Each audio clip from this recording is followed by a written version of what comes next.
Toca do Futebol, o primeiro programa sobre novos jogos e velhos confrontos da Copa do Mundo.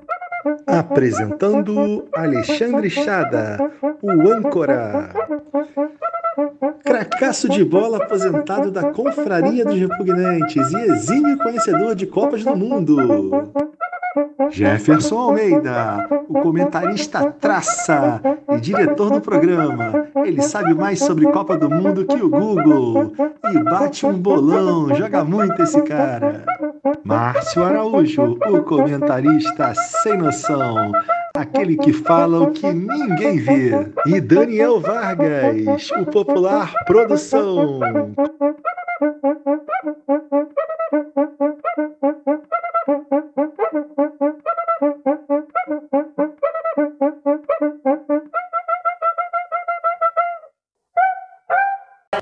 Com vocês, mais uma Toca do Futebol. Toca do Futebol. E aí, você? Quem é você? O quê? Ah, você quer que eu te apresente? O Pinguni quer que eu apresente aqui os participantes, entendeu? Quem vos fala é Alexandre Chada, o âncora desse programa, né? Não, ele é exato, ele você é o Pinguni, desculpa, ele é o Zagoião, desculpa, Zagoião, aqui quem vos fala é Alexandre Chada, o âncora do programa. À minha esquerda, o homem sem noção, Márcio Araújo, aquele que faz a pergunta fora de hora e que ninguém quer saber, né? A pergunta que ninguém tem coragem de fazer e poucos conseguem responder. Perguntas interessantes e jocosas. Exatamente, jocosas. Bom, e na minha direita, Jefferson Almeida, o traça do futebol, o homem que sabe tudo, o homem que ensinou PVC, né? PVC não sabia nada antes de conversar com o Jefferson. O que houve dessa vez? Ele não vai responder porra nenhuma porque eu peguei esse livro. Eu sou sem noção, eu quero ver se responder alguma coisa. Esse livro está na cabeça dele, porque sabe o que ele fez? Ele estudou. E aí, Márcio Araújo fazendo cagada aqui no nosso estúdio. Muito bom. E hoje com vocês, Brasil e Suíça, um jogo que tem história na Copa. Quem diria que Brasil e Suíça tem um jogo de história, não é mesmo, Jefferson? Sim, o Brasil nunca venceu a Suíça numa Copa do Mundo. E a Suíça nunca venceu o Brasil? Foram 2 jogos e 2 empates. Recentemente o Brasil empatou com a Suíça em 1-1 na última Copa, né? Na Copa da Rússia. Mas em 1950, na Copa aqui no Brasil, um jogo cheio de nuances, cheio de história, de bastidores. E que nós já falamos dessa Copa, de vários aspectos dessa Copa, mas mais um jogo da Copa de 50. Com imagens, né, com os gols. E quais são as polêmicas em torno desse jogo? Bom, a Suíça ela já era conhecida como o ferrolho suíço. A escola suíça sempre foi o relógio. Era um time que evitava levar chocolate. Sério? Então substituindo o a Suíça sempre montou seleção muito fechada na defesa, conhecida como ferrolho. Mas o Brasil, jogando em casa, tinha estreado bem com uma goleada em cima do México no Maracanã. 5-0, sim. O Brasil favorito nesse jogo. Então a tendência era o Brasil atropelar a Suíça. Porém, a coisa não era bem assim.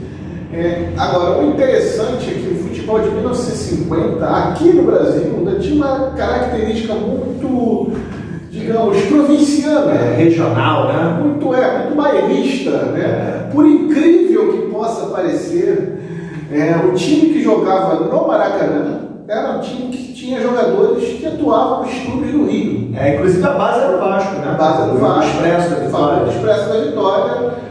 Era o time que era campeão sul-americano, o primeiro título do futebol brasileiro conquistado no exterior. A base desse time eram 8 jogadores do Vasco na seleção. Entendi que perdemos a Copa. A gente perdeu a Copa porque tinha 2 jogadores do Flamengo. Era o ouro na defesa. Bom, eu aprendo muita coisa nesse programa. Essa eu não vou esquecer. Em São Paulo, quem era a base de quem? Era a base do São Paulo. Que era o melhor time na época. O time da época, o grande time. Lembrando, gente, que isso é muito antes do Inclusive, o craque da Copa foi um jogador de São Paulo, Bauer. Exatamente. Bauer. Bauer. Bem nome bem brasileiro, né? Parece até nome de agente secreto de filme americano. Era a famosa linha média do São Paulo, né? Tinha a famosa linha média do Vasco, né? Que era a linha do Bigode. Né? E a linha média do São Paulo era Bauru e Noronha. Ah, peraí, deixa eu ver se eu entendi. O Brasil, quando jogava no Rio, era um time, em São Paulo era outro? Tinha jogadores, né, de Rio e São Paulo e tinha alguns jogadores do Internacional de Porto Alegre, como o Adãozinho, que era um atacante, e o Nena, que era um zagueiro. Ou seja, o futebol na época era muito menos nacional do que hoje. Tinha 3 jogadores que se destacavam no Internacional, que também era um grande time, fora do eixo Rio-São Paulo. Um deles fez muita falta na Copa, que foi o Tesourinha. O Tesourinha. Muitos dizem que jogou mais do que o Mané Garrincha, mas polêmicas à parte, eram 2 excepcionais jogadores. Mas o Tesourinha se machucou, né? Fraturou a perna um pouco antes da Copa e fez muita falta no Brasil. O Brasil jogou com um jogador improvisado ali pela direita. Tesoura quebrou, né? A tesoura perdeu o fio. Mas assim, você tem uma. Não tem jogadores, por exemplo, nem do Nordeste, nem. Não, nessa época não tinha nem campeonato brasileiro, como a gente conhece hoje. Os jogadores do Inter eram pontos fora da curva. Isso aí. Aliás, Minas Gerais não existia. Não tinha. O negócio era Rio e São Paulo. São Paulo não tinha que se fugir da curva internacional, que tinha, de fato, alguns grandes. Se tivesse um jogo no Belo Horizonte, tinha desperdido da Globo, não ia entrar ninguém para jogar. Ia ter que jogar jogadores convocados. Aí jogaria o melhor time. Mas quando tinha em São Paulo, então era jogador de São Paulo, que era a base do time. Aquela época que é uma coisa interessante, por muito tempo as Copas foram assim, né? Os cabeças de chave tinham sedes fixas. Tá. A sede do Brasil a maioria dos jogos era no Maracanã. Sim. Mas teve esse jogo, né? No Pacaembu. Entra toda a velha história política. Como aconteceu na Copa de 2014, o time que jogava no Pacaembu e o time que jogou no Maracanã sofreu algumas alterações, né? A entrada da linha média, vamos explicar o que é linha média. Você sabe o que é linha média? Você mudou. Meio campo. Não exatamente o meio campo. Antigamente, diferente da evolução do nosso futebol, se jogava com 2 zagueiros, né? Tinha uma linha média ali na frente dessa zaga, compondo a parte defensiva do time. Então você tinha um zagueiro lateral direito e um zagueiro central. E tinha 2 médios, tá? E um outro zagueiro pela esquerda que atuava um pouquinho mais adiantado. Porque nessa época existiam os pontas, né? Então os laterais não são como hoje. Nessa época o futebol brasileiro estava começando a sofrer uma mudança tática. Que esses 3 zagueiros, zagueiro lateral direito, zagueiro central, zagueiro lateral esquerdo, que formavam a defesa, eles estavam começando nos clubes a ter a companhia de um outro zagueiro, por isso que se chama quarto zagueiro. Você sabe por que o quarto zagueiro não é o quarto ali da linha de defesa? Ele é o terceiro, né? Mas é porque foi o quarto a chegar. Jogava com 3 zagueiros e puxou-se um dos médios para ser o quarto zagueiro. Ou seja, a defesa ficava 2, 4, 4, e aí virou. O esquema era o que se chama de WM. Você pega um W, né, são os 3, 2 médios ali na frente, 2 meias, que era a linha de ataque com 5, e os 3 da frente, ponta direita, centroavante e ponta esquerda. Tinha essa formação clássica. Então, o futebol estava começando a sair dessa linha de defesa com 3 para puxar o quarto zagueiro, puxar 2 jogadores que jogavam mais adiantados para formar o meio campo e jogadores da frente. Até o início dos anos 80 você ainda tinha isso, né? Essa questão dos 2 pontas, do centroavante, ainda tinha jogava assim. A maioria dos times dos anos 80, o Brasil sempre teve essas formações de times meio tortos por um lado. A gente sempre teve um falso ponta na esquerda, um falso ponta na direita. O Santos do Pelé tinha 2 pontas realmente agudos, né? Era o Pepe, né? Mas que sempre voltavam para o meio campo para marcar. Porque o Pelé e o Coutinho, o Toninho, o Padrão, eles eram atacantes, mas dupla de ataque mesmo. Mas nessa época de. Acorda, Márcio! A gente tinha essa linha de ataque com ponto direito e ponto esquerda, que eram fixos. Sim. Um dos meias ele era mais adiantado e o outro meia voltava mais para o meio, que era o armador. Né? Que depois de um tempo passou a se chamar segundo volante. E esse quarto zagueiro ele nasceu justamente por conta desse segundo atacante aqui, que na época passou a se chamar de meia ponta de lança.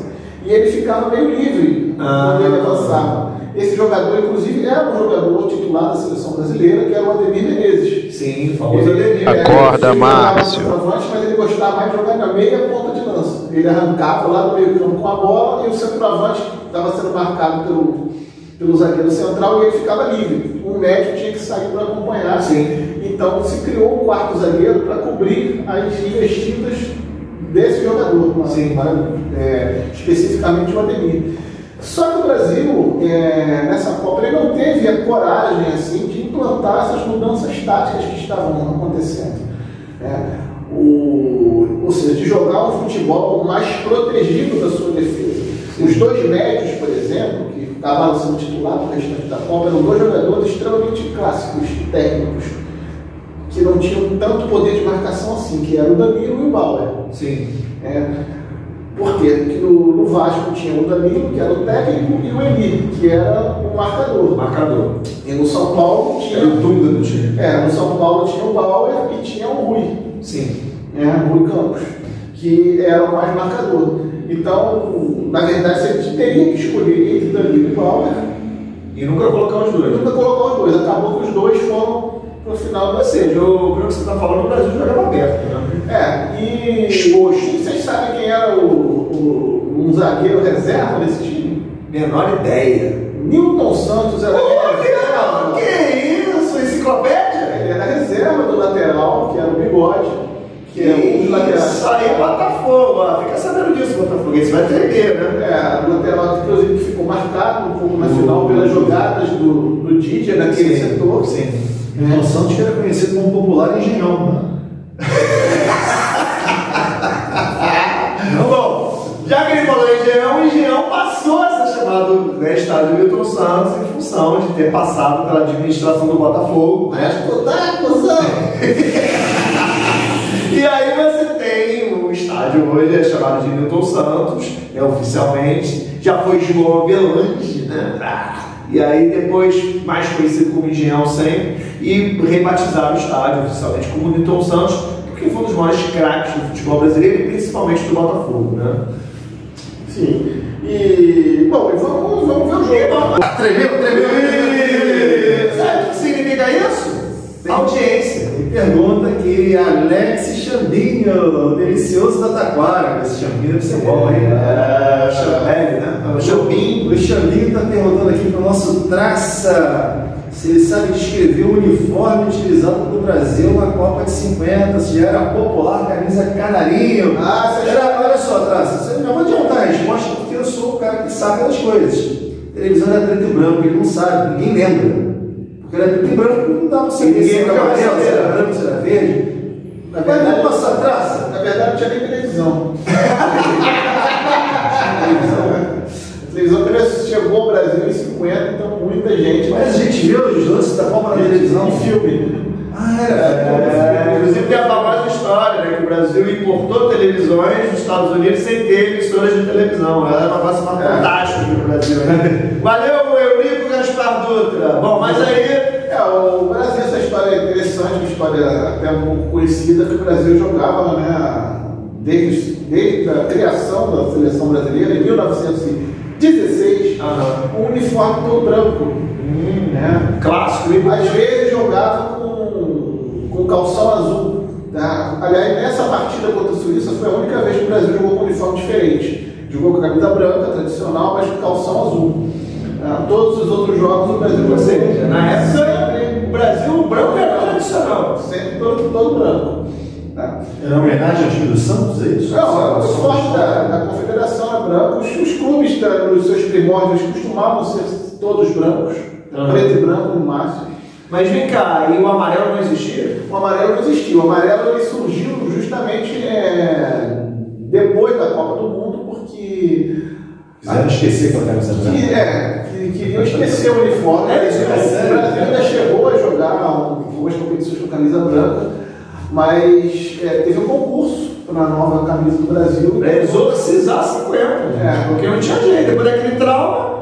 Não sei por que não exorcizaram em Tem que hidroxidar tudo, né? Aliás, tem que hidroxidar o Maracanã também e o Mineirão lá, aquele estádio lá que chama de Mineirão. Mas a história foi essa mesmo, né? O Brasil é um povo supersticioso. Sempre, né? Sempre Hoje você sabe. Você é supersticioso. Você tá usando a mesma cueca desde o início da Copa que a gente sabe. Na Copa de 54, o Brasil já, aí sim, jogou com a sua... Alex Chambinho da Taquara, delicioso da Taquara. Obrigado pela sua pergunta. Obrigado por levantar a bola pra gente dar uma...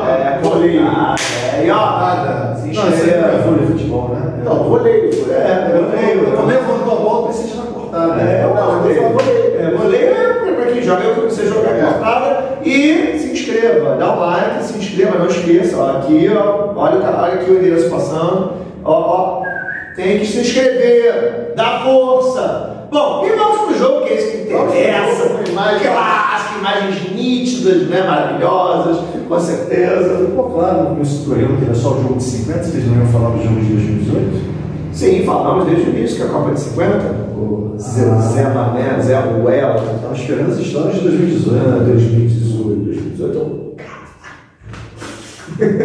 Eu sou muito humilhado nesse programa, gente. Vamos ver aqui. Tá tudo gravado, vamos processar esses dois dias da altura. Olha aí, 28 de junho, Pacaembu, São Paulo. Pacaembu sempre tobogã. Pacaembu que está sofrendo reformas, né? Estão demolindo ele tudo. Olha só as imagens, né, de 1950, nossa, muito diferente. Outra época. Agora eu acho linda essa entrada do Pacaembu, é um espetáculo. Eu já tive oportunidade de passar ali. Eu passei também na entrada, eu não entrei no estádio, mas. Seleções entrando em campo. Olha o gramado, que bela porcaria. Pelo menos aparentemente. Ali o meio círculo é fantasma, tá tendo? Tinha um dois. Olha ali o Brasil com seu calção azulão. E a camisa branca, tradicional camisa branca que foi aposentada nessa Copa. Devia continuar existindo, né? Mas nem isso. Eu acho que seria um ótimo terceiro eu acho. Ali o Brasil com o grande Barbosa na frente, o capitão Augusto. O injustiçado Barbosa. Aí o time da Suíça com o seu tradicional uniforme vermelho. Nossa cor de marcha era vermelha. Olha a vermelha do América.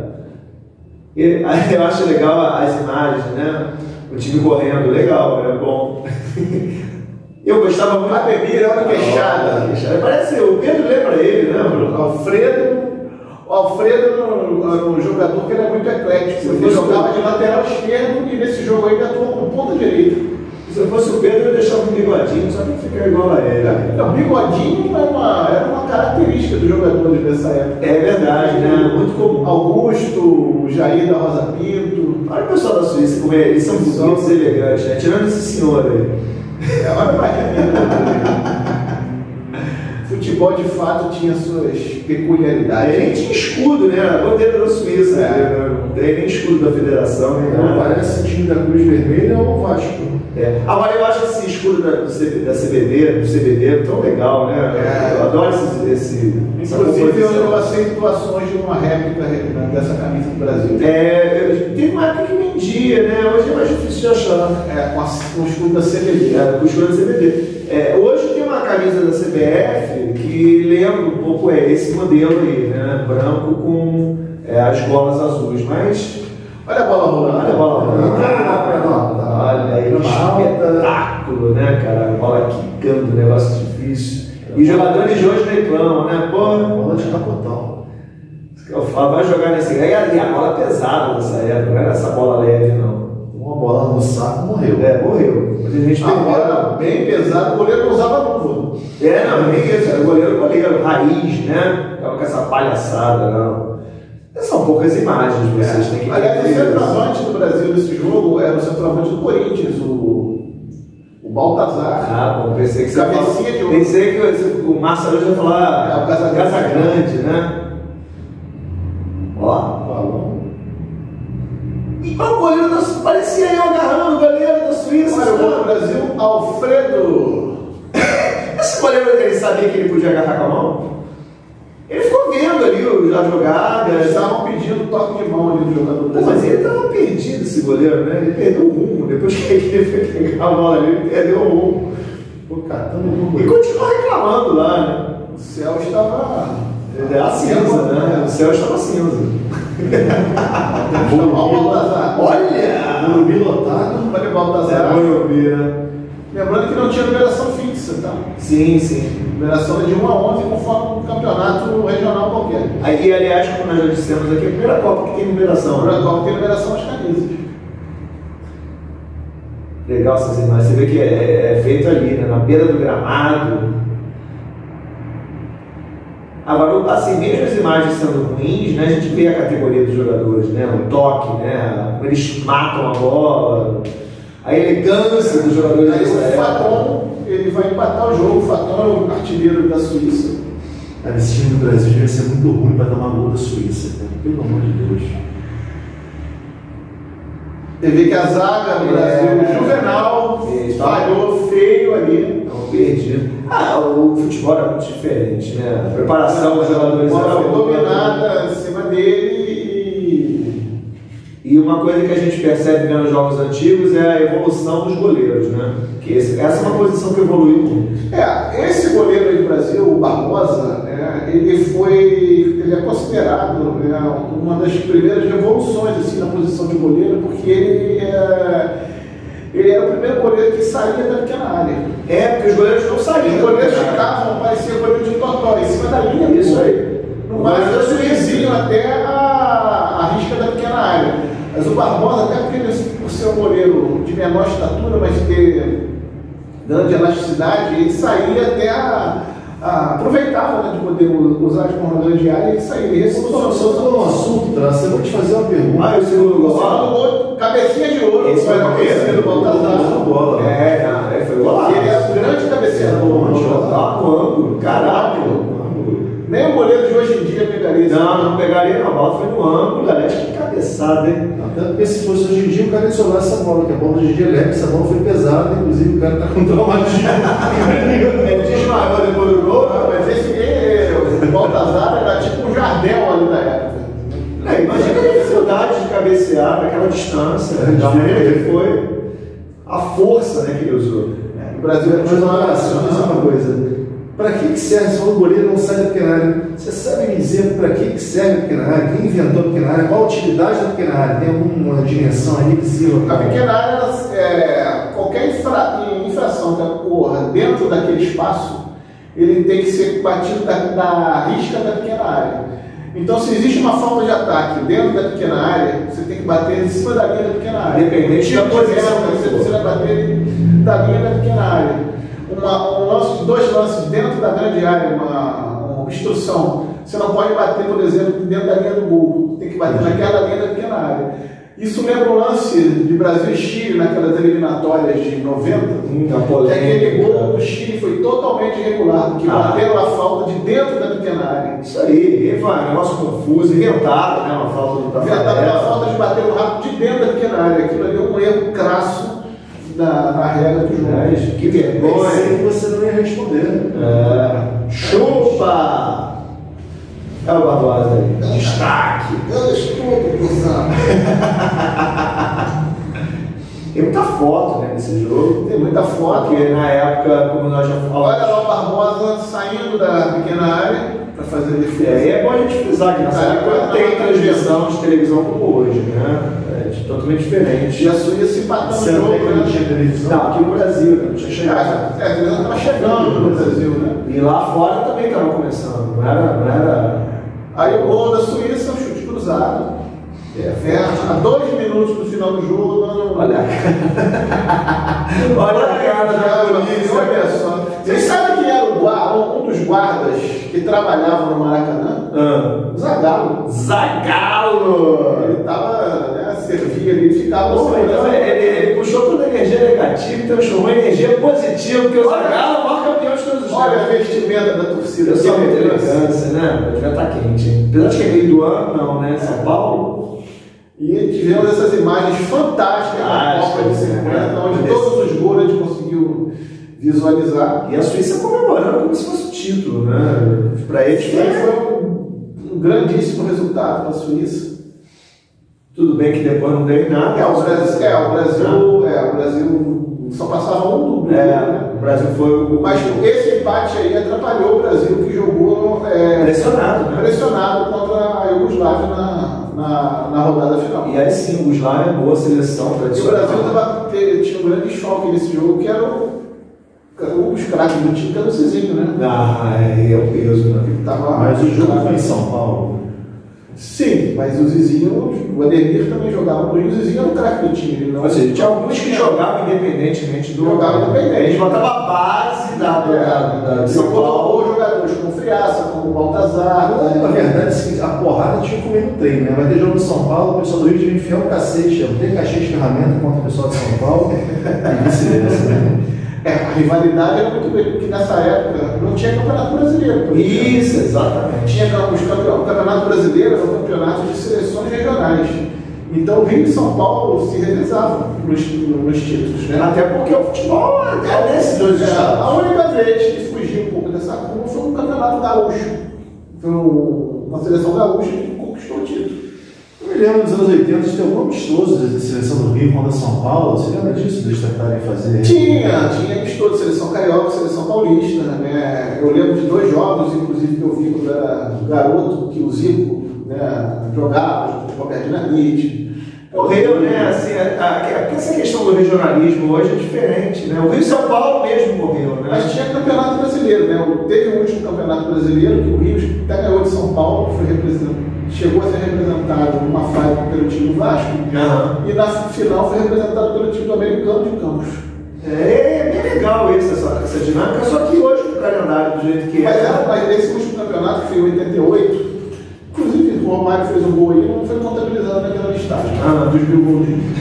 Mas foi um campeonato totalmente esvaziado. O final foi lá quando o Alfredo Cruz. Sim. Já não tinha, né? Mas não tinha o mesmo glamour de antes. E hoje em dia é totalmente inviável, né? Bom, meus amigos, foi isso. Mais uma toca do futebol encerrada de maneira brilhante. Deixe o seu like. Deixe o seu like, se inscreva, dá força. E...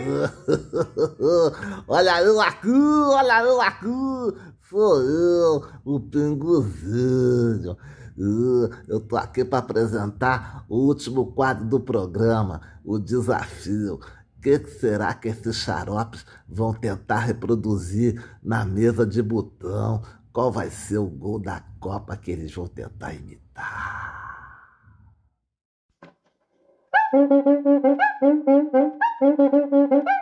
Grena na palheta, hein? Alfredo!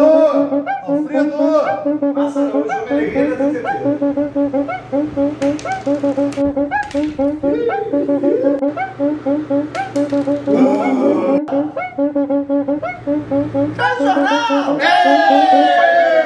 Chupa, Alfredo!